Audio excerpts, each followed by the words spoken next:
Next మిగతా వార్తల్లో ప్రక్షాళనకు వేలైందా? నేడు కేంద్ర మంత్రివర్గ సమావేశం, క్యాబినెట్ సహా స్వతంత్ర సహాయ మంత్రులతో ప్రధానమంత్రి మోదీ భేటీ అట.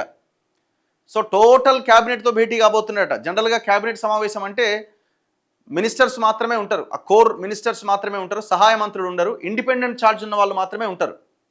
కానీ ఈ సహాయ మంత్రులు ఈ క్యాబినెట్ సమావేశంలో జనరల్గా పాల్గొన్నారు. కానీ ఈ సమావేశంలో క్యాబినెట్ సహా స్వతంత్ర అంటే ఇండిపెండెంట్ మినిస్టర్స్ అండ్ సహాయ మంత్రులతో కూడా భేటీ కాబోతున్నారు.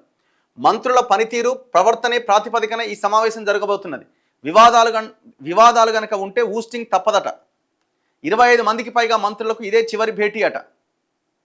ఇటీవల నిర్ణయాలు, వాటి ఫలితాల మీద విశ్లేషణ, యుద్ధం తాలూకు భారం ప్రజలపై తక్కువగా పడేందుకు ఏమేం చేయొచ్చు, మంత్రులకు దిశానిర్దేశం చేయబోతున్న మోదీ, అన్ని రంగాల్లో తీసుకురాబోతున్న సంస్కరణలపైన చర్చ.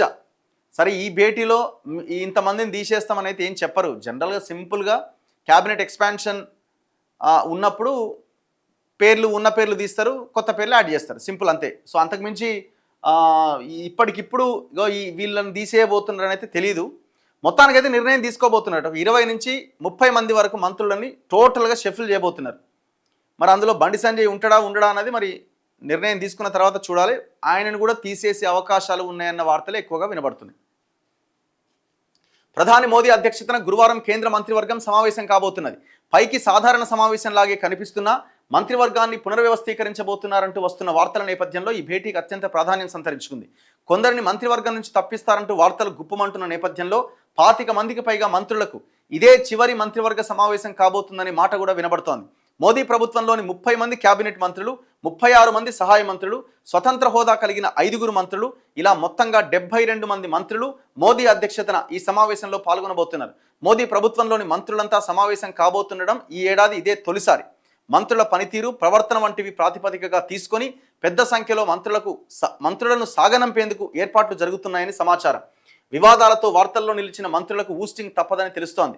మంత్రివర్గ సమావేశం సందర్భంగా వివిధ మంత్రిత్వ శాఖల పనితీరు, ఇటీవలి కాలంలో తీసుకున్న నిర్ణయాలు, వాటి ఫలితాలు, భవిష్యత్ కార్యాచరణ వంటి అంశాలు చర్చకు రాబోతున్నాయి. కేంద్ర సంక్షేమ పథకాల అమలు తీరు, సాధించిన విజయాలపైన సమీక్ష చేయబోతున్నారు. పశ్చిమాసియాలో నెలకొన్న సంక్షోభ పరిస్థితులు, ఆ కారణంగా ఆర్థికంగా మన దేశం మీద పడ్డ ప్రభావం పైన చర్చించబోతున్నారు. అమెరికా, ఇజ్రాయెల్, ఇరాన్ మధ్య యుద్ధ ప్రభావం కారణంగా దేశంలో నెలకొన్న ప్రతికూల పరిస్థితుల ప్రభావం ప్రజలపై అతి తక్కువగా పడేలా ఏమేం చేయొచ్చు అన్న విషయం మీద కూడా మంత్రులు, విభాగాలకు మోదీ దిశానిర్దేశం చేయబోతున్నారట. సో అన్నింటికంటే ముఖ్యంగా ఇందులో ప్రధానమైన ఇష్యూ ఏంటి అంటే, ఈ సమావేశం కావడానికి ప్రధానమైన కారణం ఇప్పుడు ఈ పెట్రోల్, డీజిల్, గ్యాస్ అండ్ దాంతోపాటు గోల్డ్ రేట్స్ ఇవన్నీ కూడా విపరీతంగా పెరుగుతున్నాయి. అండ్ పెట్రోల్, డీజిల్ అయితే షార్టేజ్ ఉన్నది.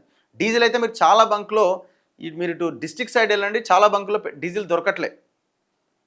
ఈ కొరత మరింత పెరిగే అవకాశం ఉంది. రాష్ట్రంలో ధరలు కూడా విపరీతంగా పెరుగుతున్నాయి. సో దాంట్లో భాగంగా ఈ సమావేశం, దాని ఎజెండాగా ఈ సమావేశంలో కొంత డిస్కషన్ జరిగే అవకాశం ఉన్నట్టుగా కనబడుతున్నది. ఒక భారీ ఆర్థిక సంక్షోభాన్ని దేశం ఎదుర్కోబోతున్నదా అనే ఒక చర్చ ఆల్రెడీ స్టార్ట్ అయింది. ఆ చర్చ కూడా ప్రధానమంత్రి స్టార్ట్ చేసిండు, పొదుపు మంత్రాన్ని పాటించండి అని. సో కాబట్టి దాన్ని బేస్ చేసుకొని సమావేశం జరుగుతున్నట్టున్నది. సో అందులో భాగంగా ఈ కొంతమంది పని చేయనిటువంటి మంత్రులకి వివాదాస్పదంగా ఉన్న వివాదాలు ఉన్న మంత్రులను కూడా పక్కన పెట్టే ఛాన్సెస్ కూడా ఉండొచ్చు. కానీ ఈ సమావేశంలో మీరు పని చేయట్లేదు అని నిర్ణయాలు తీసుకునే అవకాశం ఉంటుందని అయితే నేను అనుకుంటలేను.